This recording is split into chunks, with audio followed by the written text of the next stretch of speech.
ऋषि पंचमी व्रत कथा। ऋषि पंचमी व्रत भादो माह के शुक्ल पक्ष की पंचमी तिथि को किया जाता है। यह गणेश स्थापना के अगले दिन इस व्रत को किया जाता है। ऋषि पंचमी की इस व्रत कथा को सुनने से जाने अनजाने में किए गए सारे पाप नष्ट हो जाते हैं। तो भक्तों, आइए सुनते हैं ऋषि पंचमी की व्रत कथा। सतयुग में विदर्भ नगरी में सेनजीत नामक राजा हुए थे। वह ऋषियों के समान थे। उन्हीं के राज्य में एक कृषक सुमित्र था। उसकी पत्नी जयश्री अत्यंत पतिव्रता थी। एक समय वर्षा ऋतु में जब उसकी पत्नी खेतों के कामों में लगी हुई थी तो वह रजस्वला हो गई। उसको रजस्वला होने का पता लग गया कि फिर भी वह घर के कामों में लगी रही। कुछ समय बाद वह दोनों स्त्री पुरुष अपनी अपनी आयु भोग कर मृत्यु को प्राप्त हुए। जयश्री तो कुतिया बनी और सुमित्र को रजस्वला स्त्री के संपर्क में आने के कारण बैल की योनि मिली।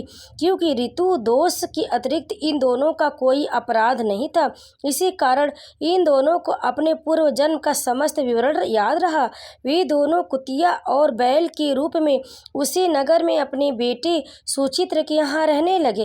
धर्मात्मा सुचित्र अपने अतिथियों का पूर्ण सत्कार करता था।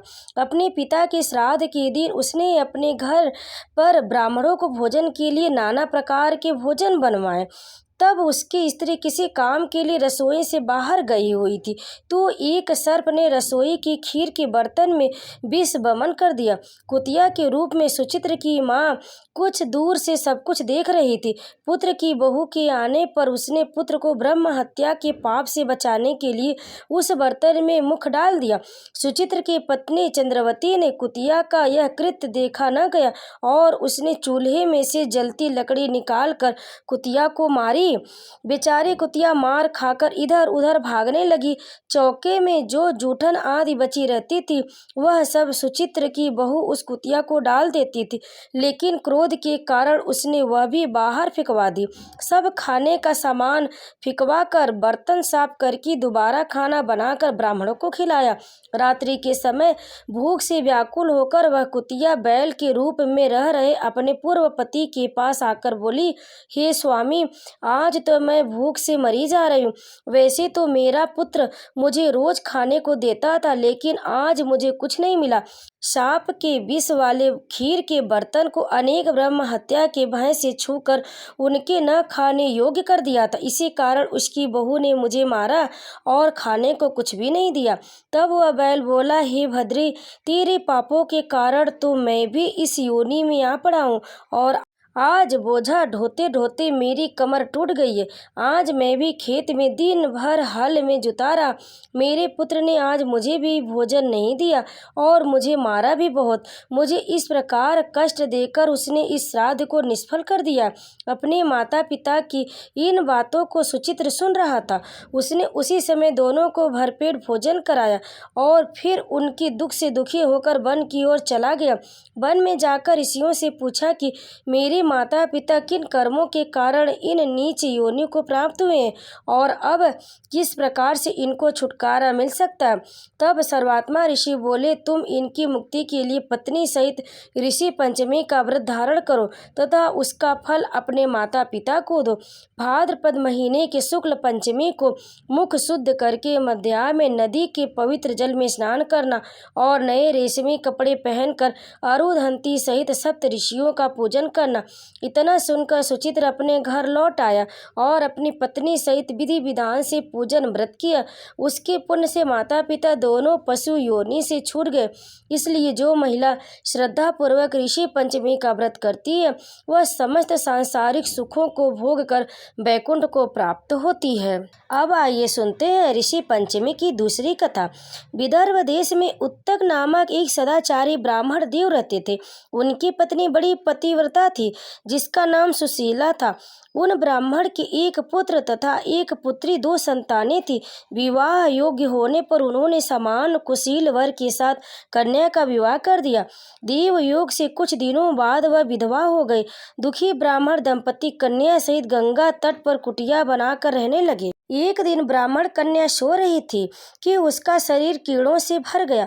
कन्या ने सारी बात माँ से कही। माँ ने पति से सब कहते हुए पूछा, प्राणनाथ, मेरी साध्वी कन्या की यह गति होने का क्या कारण है? उत्तक जी ने समाधि द्वारा इस घटना का पता लगाकर बताया, पूर्व जन्म में भी यह कन्या ब्राह्मणी थी।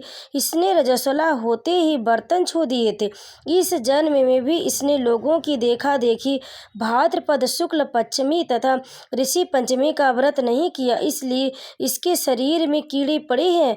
धर्म शास्त्रों की मान्यता है कि रजस्वला स्त्री पहले दिन चांडालनी, दूसरे दिन ब्रह्मघातिनी तथा तीसरे दिन धोबिन के समान अपवित्र होती है। वह चौथे दिन स्नान करके शुद्ध होती है। यदि यह शुद्ध मन से अब भी ऋषि पंचमी का व्रत करे तो इसके सारे दुख दूर हो जाएंगे और अगले जन्म में अटल सौभाग्य प्राप्त करेगी। पिता की आज्ञा से पुत्री ने विधि पूर्वक ऋषि पंचमी का व्रत एवं पूजन किया।